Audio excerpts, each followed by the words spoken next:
Hello, everyone. It's me, Maya, and today we're going to talk about Illuminae by Amie Kaufman and Kristoff. Say, please tell me I said their names right. So, Illuminae tells the story of Katie Grant and Ezra Mason, who just broke up seconds before their space station or colony is attacked by this evil enemy corporation. What I find especially interesting is how the story is told. It's basically up to the reader to piece together transcripts from interviews, IMs, emails, surveillance footage to put their story together. This story is incredibly inventive and it's so mind blowing, and I just am so impressed. This is definitely one of my favorite books of the year, and I'm just like so proud of the authors. Like, you guys did it. You guys just decided that you were gonna have fun. You're gonna tell the story you wanted to do, and it's just like, wow. First, and I will be the first one to say, it is. There are a couple of parts where it's a little slow or boring in places, and I will admit I am the first person to put down a book if it gets even the least bit slow or boring or whatever. But there's just something about this book, and especially the hype that I heard about it, where I just couldn't put it down. Like, I really had to see this book through to the ending. So that's what I did. And I'm so glad I did, because for me, I think I can deal with an okay book if the payoff at the end is worth it. Like, if the ending is out of this world, then I'm okay. I can deal with that. And really, with this book, I guess the build up of giving you all the information you need to know and kind of setting up the relationships, I guess that could be a little bit slow or boring at times, but it didn't really faze me as much as it used to. I think as a reader, I am growing into sort of accepting a lot of different types of writing styles. So definitely, if you've heard that it's slow, give it a chance. Now, for me, it's like usually you don't get more than 50 pages, but definitely give it a little bit more than that because it's 599 pages. But it reads incredibly fast because it's IMs and it's so conversational, but don't write it off too quickly. I want to talk about a couple of portions that are definitely spoilers. So please, if you haven't read it, kind of click off now, maybe come back towards the end. 'Cause there's some stuff I'm just like blown away of how the story came together so well. So that definitely, if you don't like spoilers, go and then come back. I'll tell you when to come back. Okay, so first of all, this could be construed as a spoiler, but what the story is essentially about is a case report compiled by the Illuminae group to give to Baytech Industries of what happened during the Carenza incident. And my favorite part of like within the first page, and I'm going to read it. Some written materials were censored by the UTA and had to be reconstructed by our context. Though profanity remains censored as per your instructions. Sure, the story kicks off with the deaths of thousands of people, but God forbid there be cussing in it, right? And I'm just like, this is genius. And I love it. And I'm just like, what? Oh my god! Like, this book blew me away of how sassy it was as a book that I know is a book, but it's like a book that doesn't know it's a book. There's a part probably after Ezra is conscripted and he's talking about the artificial intelligence, and he said something that I thought was really interesting, and I know they had to have done it on purpose, about the only difference between AI and humans is the ability for humans to spit BS, That's the best way I can say how to put it. So like the ability of humans of deceit and guile and whatever word you want to use. And then it's especially interesting like how capable the AI was to deceive and guile. And I'm just like, he thought he knew beforehand. But no, there's nothing that's separating the AI and the humans together. I'm just like, Amie and Jay, that was genius how you kind of flipped it on its head.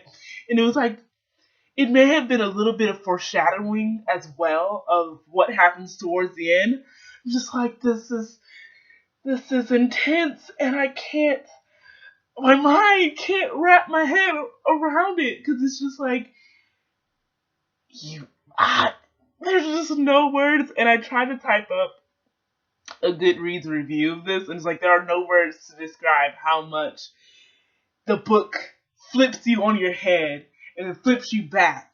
And I'm just like, oh, this is crazy. Now, I did mention this section is spoilers, so do not get mad at me if you watch this far. There's the part when Aiden is the name for the AI, and he gets Katie to come onto to the Alexander, making her think it's Ezra, and then the Aiden says Ezra is dead, and I'm just, no. Here's what happens. Katie goes to the Alexander to save Ezra, and their conversations are a little like, what? And then Ezra says something about how he's the only one left after the attack from the afflicted, and I was reading that. And I was in my mind, I was just like, isn't that a little convenient that he, out of everyone that got attacked, he's the only one that's left? And I'm just like, and I kind of wrote it off because, like, okay, maybe that's just how they wanted to write it. And then come to find out, Ezra is not on the ship at all. And I sat back and I read that part and I'm like, oh my god, that is genius. And just the fact that even part of my mind said, this doesn't sound right. And the fact that Aiden convinced Katie that Ezra was dead. And I'm just like, this is not right. I can't. And this is one of the few books this year that has made me cry real tears.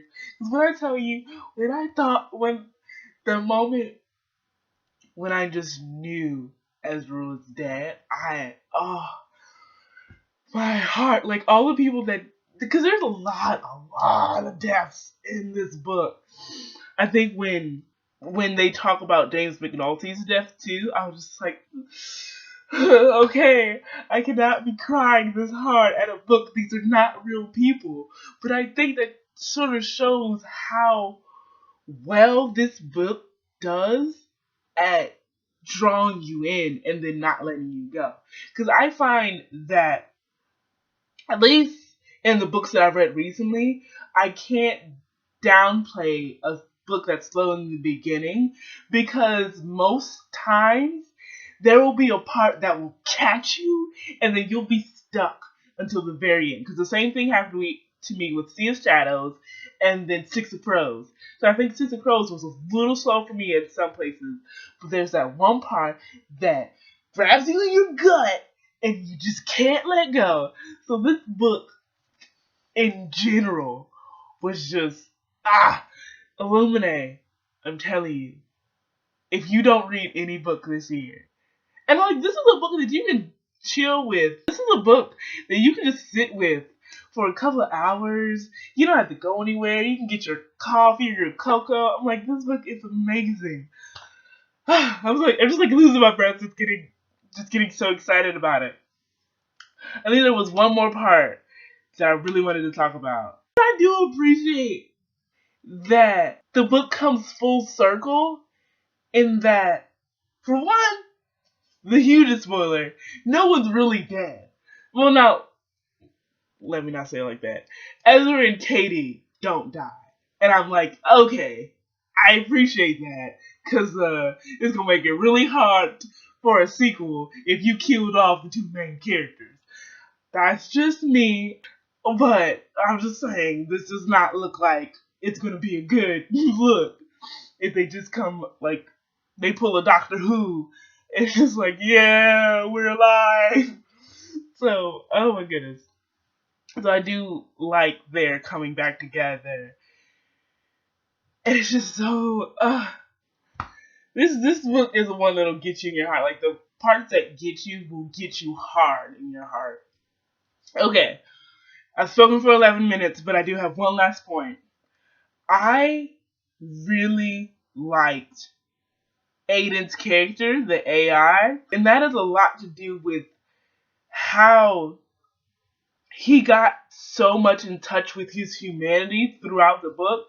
Cause, and I don't know if it's, I'm definitely not the only one who noticed, but when you look at his files and his sort of view of the events, those moments when he looks at fear and panic and miracles and innate human emotions, when he has those, that's when he starts flipping out and having errors, and it's just like, what am I? Who am I? Am I the ship? Is the ship me? And it's just like, I appreciated him as a character because it reminded me of so many robot movies, like I, Robot, where it's like my logic is undeniable. Like, it's like, I'm working for your good and this is you and I'm me. And it's just like, oh my god, this is so genius. So I'm reading all of this, freaking out. I'm pretty sure my family can hear me down the hall, but it was a good book. And then the AI it's really interesting how, like, the AI starts to become a lot really self-aware of, like, you know, I'm afraid, but how can I fear? And I'm hurt, but how can I bleed? And it's just like, wow.